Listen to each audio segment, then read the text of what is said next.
წარმოიდგინეთ საარჩევნო ადმინისტრაციაში სიტუაცია, როდესაც 16 წლიანი მუშაობის შემდეგ კომისიის თავმჯდომარე საკუთარ მრჩეველს ერთი ხელის მოსმით ესე მარტივად ემშვიდობება და უშვებს სამსახურიდან თარგის გამო. ამ ერთი პოსტის გამო საჯარო მოხელე 16 წლიანი სამუშაო გამოცდილებით სამსახურიდან გაუშვეს.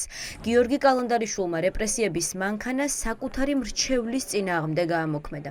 ვაკო მაისურაძეს რეჟიმის მსახურმა ცესკოს თავმჯდომარემ უთხრა, რომ მისი სამსახური რეორგანიზაციას ემსხვერპლა.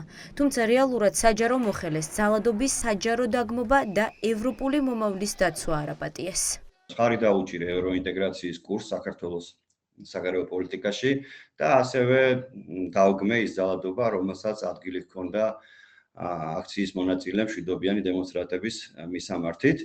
ეს პოსტი განვათავსე Facebook-ის მეშვეობით 1 დეკემბერს და სადღაც 17 დეკემბერს მქონდა უკვე კომუნიკაცია ცენტრალურ საარჩევნო კომისიის თავმჯდომარესთან, გიორგი კალანდარიშვილთან, რომელმაც განვიცხადა, რომ რაღაც აბსურდული მიზეზის გამო, იმის გამო, რომ თურმე რადგან გადავიდა ცენტრალური საარჩევნო კომისია ელექტრონულ ტექნოლოგიებზე, ვეღარ ხედავდა ჩემს საჭიროებას საარჩევნო ადმინისტრაციაში და ამიტომ აღარ გამიგრძელებდა ხელშეკრულებას. რაც რა თქმა უნდა არის აბსურდი. ყოფილი მრჩეველი გიორგი კალანდარიშვილის წინააღმდეგ სასამართლო დავას იწყებს. ვაკო მაისურაძემ დისკრიმინაციის დადგენის მოთხოვნით უკვე მიმართა სახალხო დამცველს. საჯარო მოხელე, რომელმაც უწყებაში 2 სხვადასხვა ხელისუფლების პერიოდში იმუშავა და რიგი მიმართულებების რეფორმატორი იყო, დარწმუნებულია, რომ მის გათავისუფლებას პოლიტიკური мотиваცია ჰქონდა.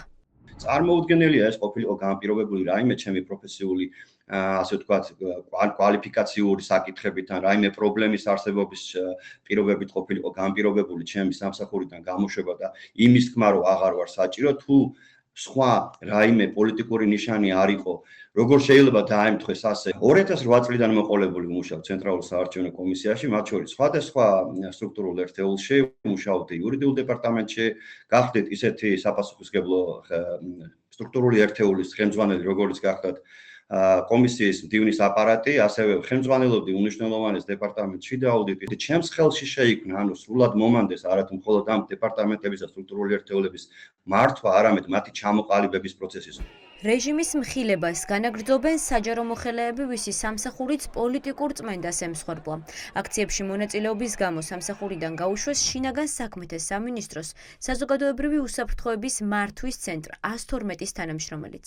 პავლე გახარიას შრომითი ხელშეკრულება ყველანაირი დასაბუთების გარეშე შეუჩერეს.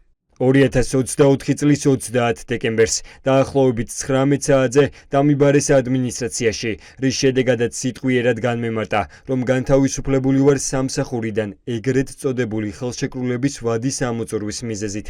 რეალური მიზეზი ყველასთვის ნათელია.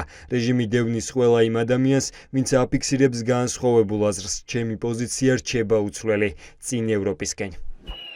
ფაქტია, რომ რეპრესიული კანონების ამოქმედების შემდეგ საჯარო მოხელეების გათავისუფლება არალეგიტიმურმა ხელისუფლებამ გაამარტივა და ახლა ყველას, ვინც რეჟიმის წინააღმდეგ ხმის ამოღებას გაბედავს, სამსახურიდან უშვებს.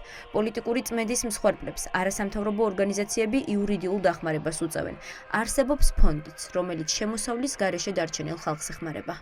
ფაქტობრივად ამ საჯარო სამსახურის შესახებ კანონში ცეცვლილებებია, რომ ისეთი ფართო დისკრეცია აქვს, რომ ნებისმიერი თანამშრომელის გათავისუფლება შეუძლია ზეწოლა, ხელფასის დაკავება. გვინდა მოვუწოდოთ ამ საჯარო მოხელეებს, რომ არის ეს შემთხვევაში თავიანთი ნებით არ დატოვონ სამსახური, არის გაფიცვის ფორმა და გაფიცვის ფორმასთან დაკავშირებით არასამთავრობო ორგანიზაციები ჩვენ სამართლებრივი კონსულტაცია იქნება თუ სამართლებრივი ხარდაჭერა გაუწევთ დახმარებას. პირველ რიგში ემსახურება იმ მიზანს, რომ საჯარო მოსამსახურეები დააშინონ, რომ არავინ არ გაბედოს თავისი აზრის ღიად გამოთქმა, არავინ გაბედოს პროტესტზე სიარული და ასე შემდეგ. მეორეს მხრივ შესაძლოა ასევე ეს ემსახურებოდეს იმ მიზანს, რომ გამოთავისუფლებული თანამშრომლების ნაცვლად თავიანთი ბიძაშვილები, სხვა ნათესავები, მეგობრები დაასაქმონ. საჯარო მოხელეების წინააღმდეგ რეპრესიები უწყვეტი პროტესტის ფონზე ყოველდღიურად უფრო მკაცრდება.